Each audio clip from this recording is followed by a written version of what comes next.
Okay mga kababayan, Chris Ulo po at welcome back po ulit dito sa ating YouTube channel. Ito, nako, update ho tayo, ha? Kumustahin ho natin itong ating talagang hinahangaan, ha? Iniidolo. At masasabi ho natin talagang tumatak ho sa mamamayang Pilipino, ha? Tumatak ho sa puso't isipan. Sabi ko nga, napakadalang ho na may ganitong klaseng tao na talagang tatatak ho sa puso't isipan ho ng mamamayang Pilipino.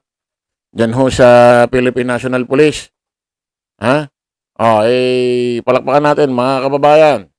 Dating PNP Chief, General Nicolas Torre III. Palakpakan natin. Sabi ko nga, madalang ito mga kababayan. Kasi sino bang mga PNP chief dyan na talagang minahal ho ng taong bayan, tumatak ho sa puso't isipan ng tao? Ha? Natatandaan ko lang dati, ha. Sa naabutan ko, ha, hindi ko sinasama yung sa panahon ng mga lolo't lola natin. Hindi pa naman ako buhay noon. Sa panahon ko lang. Kailan ba ako pinanganak? 1998?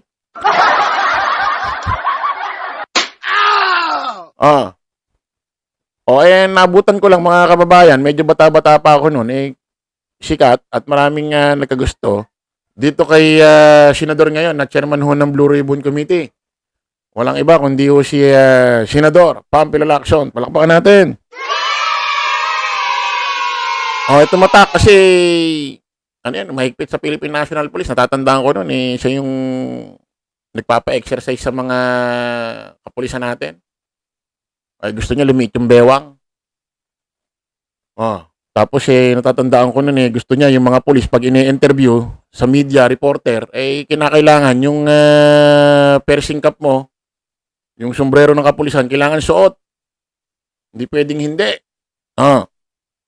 Tapos sinapelikula pa ho yung buhay niyan. Gumanap po yung Yumaong na magaling din ho sa action, si Rudy Fernandez. Bukod doon parang wala na akong maalala. Si Bato de la Rosa, senador pa ba to? Gusto ko na sabihin dating senador Hindi na kasi nagpapapasok ito, parang masisibak na, parang mayayari na ito kasi may mga nag-file na ho ng ethics complaint dito sa taong ito. Si nagtatago na Senador Bato de la Rosa, yan ho, tumatak ho sa puso't isipan, hindi ho ng mamamayang Pilipino, sa mga DD-shit lang. Pero sa akin, tumatak din yan sa utak at puso ko. Alam niyo kung bakit? Ito.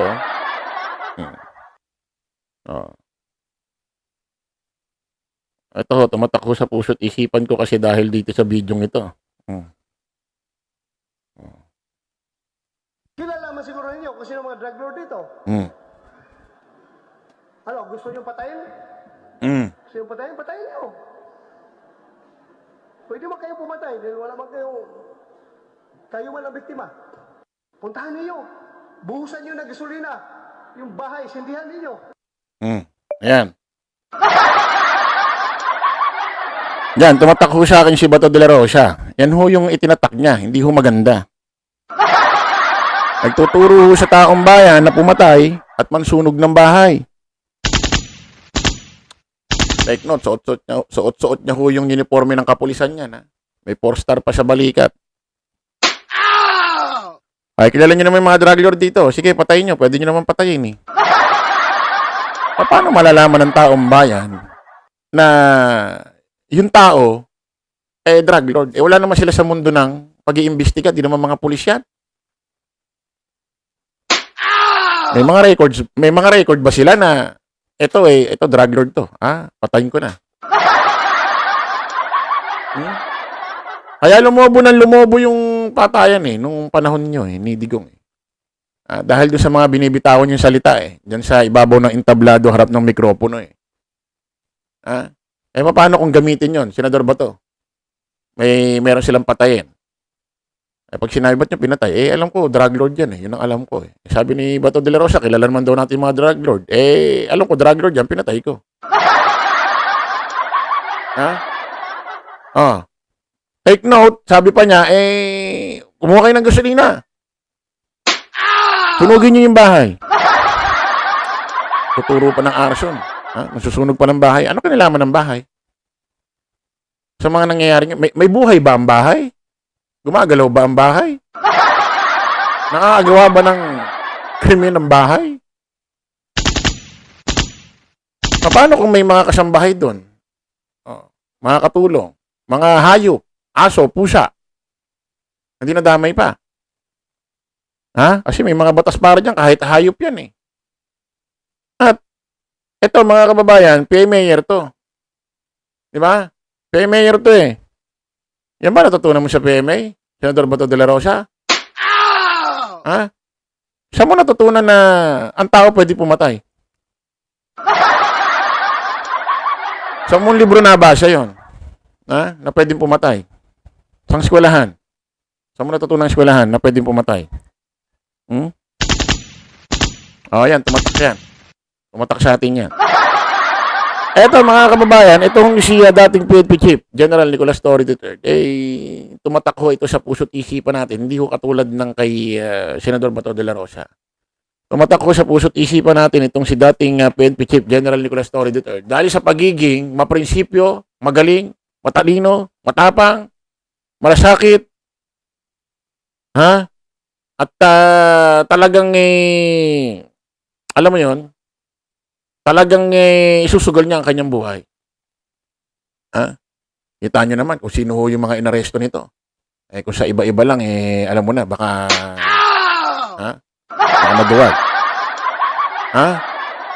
O, sukat akalain nyo bang ito ang aaresto? Ha? Kaya Pastor Kibuloy. Na matalik na kaibigan ho ni Digong, dating President Rodrigo Roa Duterte, na inaresto niya rin.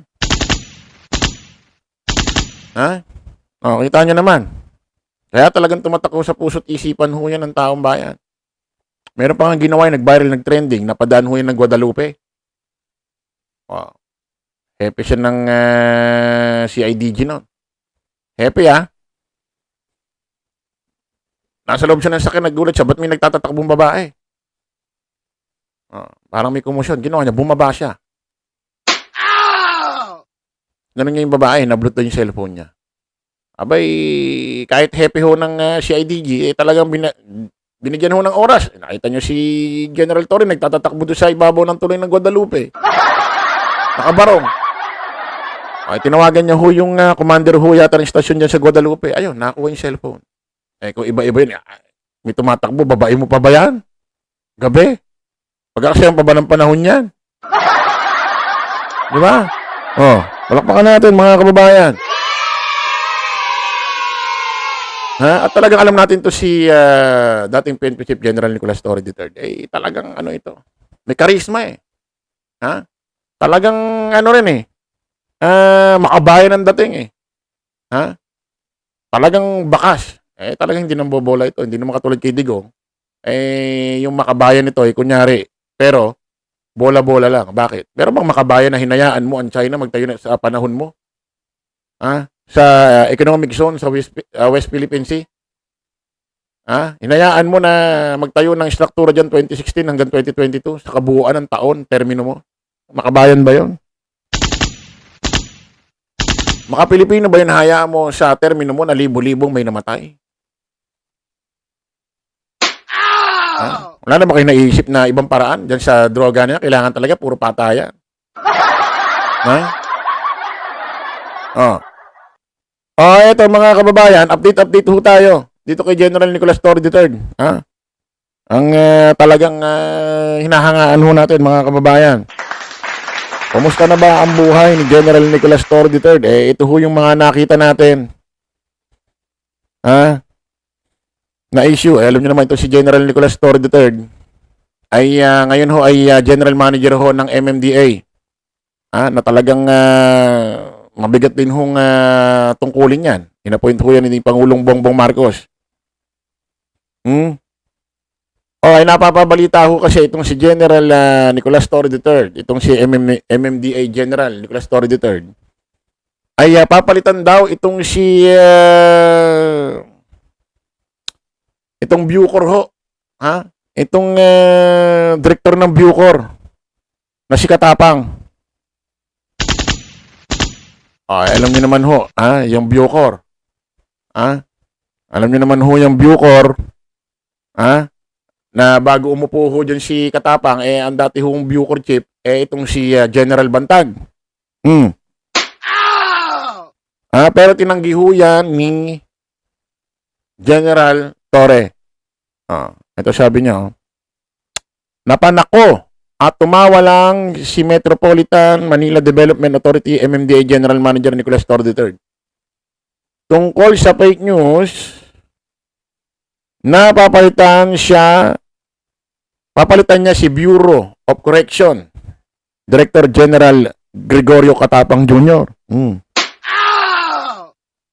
MMDA General Torre tinawanan ng fake news na iuupo bilang Bucor head. Ito sabi niya, marami lang talaga tayong mga kababayan na sobra-sobra ang oras sa kanilang mga kamay. Kung ano-ano ang nasa isip.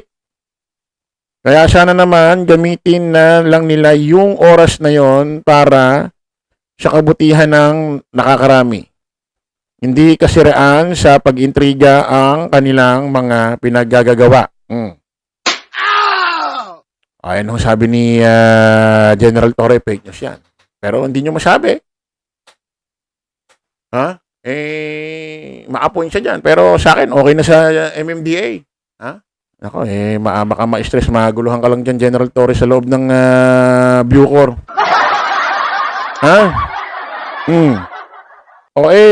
Bukod doon yan kay General Torre sa pagtanggi na yan, napapalitan niya si Bucor Director Katapang. Mismo ito si Katapang, itinanggi. Ayan, mariinging pinabulaanan ni Bureau of Correction, Bucor Director General Gregorio Katapang Jr. ang kumakalat sa social media na papalitan umano siya ni Metropolitan Manila Development Authority MMDA General Manager Nicolas Torre III. Katapang itinanggi papalitan ni Torre bilang Bucor chief. Tama, Katapang, diyan ka na lang. Tuloy mo yan. So fake news yan. At nananahimik dyan si Katapang. Yan yun na siya sa mundo niya. Ano pa natin dito? Meron hong video na kung saan natawa ako, mga kababayan. Alam niyo naman ho itong si Pusit. Itong si BP Inday Sara Duterte. Nagproklama or naghayag ho ng napakaagang deklarasyon na kung saan siya itatakbo bilang vice president, bilang presidente sa 2028 presidential election. Nagdeklara siya. Sabi nga sa Biblia, huwag mong ipagyayabang ang hinaharap, ang kinabukasan, kasi hindi mo alam ano ang pwedeng mangyari. Totoo naman. Ang buhay ng tao, hindi mo masabi. Kaya nga, yung ibang tao, kadalasan sinasabi kung luluubin ng Panginoon. Kasi nga, hindi mo pwedeng pagyabang ang hinaharap. Huwag mong iunahan ang tadhana kung talagang makakatakbo ka. Dapat nga, isipin mo muna kung makakapag-file ka ng Certificate of Candidacy. Yung dapat ang unahin mo, kung kuha ka ng COC, Certificate of Candidacy. Bago ka humakatakbo sa eleksyon, kailangan mag-file ka muna ng COC. Paano makakatakbo si BP Inday Sara Duterte? Para bang sinasabi niya, sure niyang malalagpasan ang impeachment trial na masasabing wala ka talagang kasalanan. Kasi kapag umusad ng impeachment, napunta ng Senate, at na proceed na, yung tinatawag nila, yung may tawag dun pag na-proceed na yung agad-agarang paghihiring, trial, yung forthwith, ayan kapag napatunayan na nagkasala si BP Inday Sara Duterte dyan sa impeachment trial, remove to the office, ibig sabihin tatanggalin siya bilang Vice President. At violation sa pagtakbo sa kahit anong posisyon. Ibig sabihin, hanggang sa pinakamababang posisyon ng gobyerno na tinatakbo ng politiko or binoboto ng taong bayan, magsimula sa pinakamababa, o SK, kagawad, kapitan, hindi ka na pwedeng tumakbo doon. So, yan muna ang problemahin mo. Wag mo unahin ang panahon. Ha? Huwag ka masyadong umasa. Baka masaktan ka.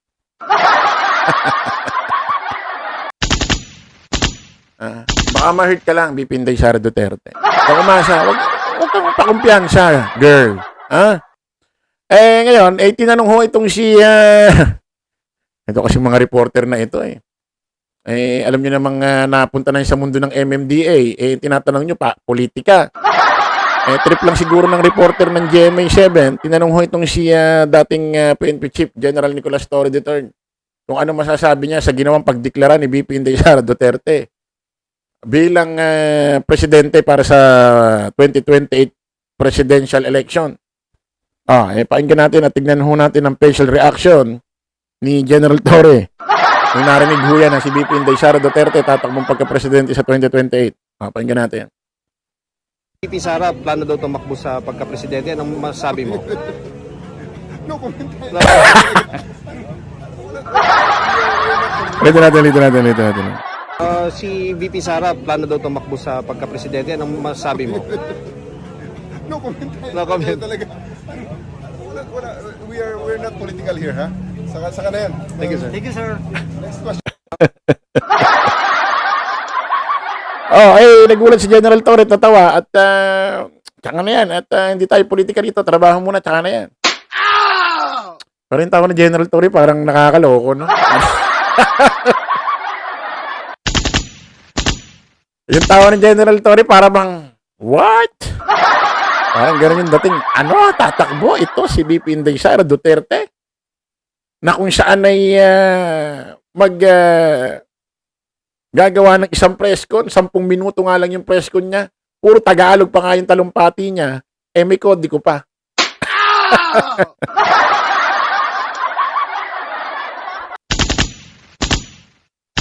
Tapos, after ng press con, walang pwedeng magtanong. Bababa na ng entablado, punta ng backstage, tapos lakwatsa na. Makakita ng press con, kaya nga tinawag na press con. Sa makita ng press con, after ng talumpati, walang pwedeng magtanong. Sana, nag-upload ka na lang ng video, di ba? Nag-upload ka na lang ng video, in-upload nyo na lang sa FB page nyo ng Office of the Vice President. O kaya sa FB mo, na Inday Sara, di ba? Meron kang FB. Sana dinownload mo na lang dun. At least talagang panonoorin lang yung video. Hindi. Nag-press con tapos walang pwedeng magtanong. Ano yun?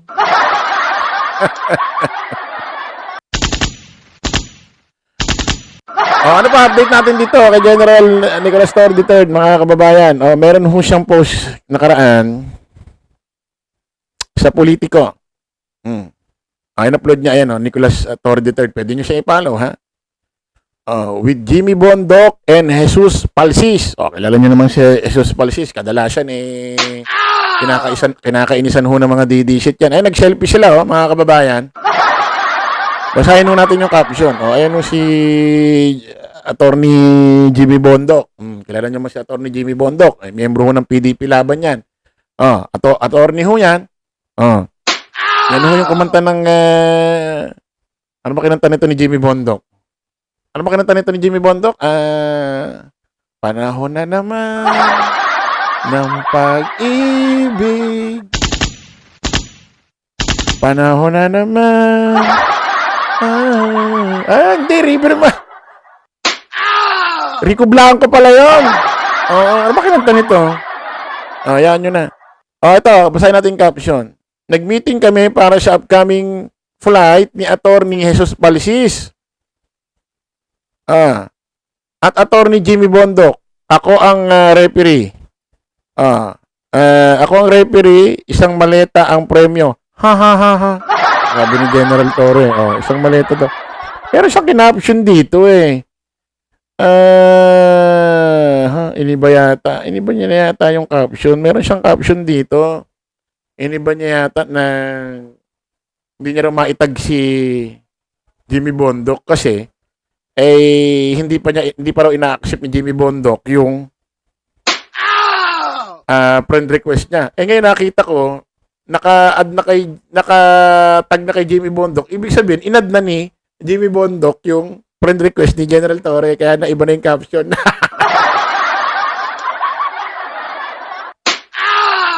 Naloko na! Oo. Ayan o. Tapos nagkaroon sila ng pakinggan natin ito mga kababayan, maganda ito kasi nagkaharap ito si General Torre, ito si Attorney Jimmy Bondok. At may isang host ng politiko dito sa programa na ito. Tinanong si General Torre about kay Digong, kay Duterte sa ginawa niyang pagka-aresto. Abay, ito si Jimmy Bondok parang tameme. Wala man lang yatang sinabi, di mo lang pinagtanggol si Digong. Anyari? Tingnan natin mga kababayan. Do you think yung pagkakahuli nyo kay former President Duterte ay Tingnan niya si- maaaring tingnan niya si Jimmy ng kanyang Bondok. kaso? Tingnan niya Dahil nga si Jimmy sinasabing Bondok. extra rendition na did not follow the laws of the sovereign state. As far as I'm concerned, everything that we did during that day, on my birthday, on March 11 last year. It was on your Yeah, birthday, it was March on my 11. birthday. Sipin nyo, birthday pala ni General Nicolas Torre III nung March 11, nung nakaraang taon, na kung saan ay nagkaroon ng 12 oras mahigit na negosasyon para itong si Digong ay mabit-bit niya papuntang eroplano at yung eroplano ay lilipad na sa dahig. Andiyan sa Villamor Air Base. Birthday niya pala yun, Hindi mo na makakalimutan birthday mo lalo. General Torre. Hindi mo, birthday mo pala yun, Pinarregalo sa'yo ng ICC, si Digong. Alam ko na! Pakinggan natin. Working on your birthday. Yes. Super intense. We did it within the ambit of the law. Every letter of the law was followed, and the spirit of the law was actually followed. Regarding sa role ko sa pag-aresto, Yan yung sa gitna si I'm Jimmy a law Bondok. enforcer. I have to enforce the law. There's a valid warrant, so I have to enforce it. Ang trabaho ko ay enforce ang batas, hindi para i-judge ang kaso. When I did it, it's all about duty. It's a all job. about law enforcement, at wala po tayong political reason, wala tayong personal na motivations yan. Ano nangyari sa mukha ni Jimmy Bondok? Nakaganyan lang.